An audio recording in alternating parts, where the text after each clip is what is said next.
Hello friends, ఈరోజు మనం కృష్ణ జన్మాష్టమి ఎందుకు జరుపుకుంటాం అనే దాని వెనుక ఉన్న కథను తెలుసుకుందాం. మధురాను పాలించిన దుష్టరాజు కంసుడిని తన సోదరి దేవకి యొక్క 8వ కుమారుడు అతనిని చంపుతాడని ఒక ప్రవచనం ద్వారా చెప్పబడింది. దీనిని నివారించడానికి కంసుడు దేవకిని మరియు ఆమె భర్త వసుదేవుడిని చెరసాలలో బంధించాడు.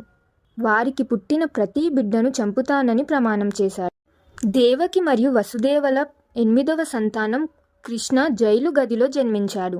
కంస కోపం నుండి కృష్ణుడిని రక్షించడానికి వసుదేవుడు యమునా నది దాటి గోకుల్కు శిశువును మోసుకెళ్లాడు. అక్కడ వారు తమ స్నేహితులు నంద మరియు యశోదాలతో కలిసి నివసించారు.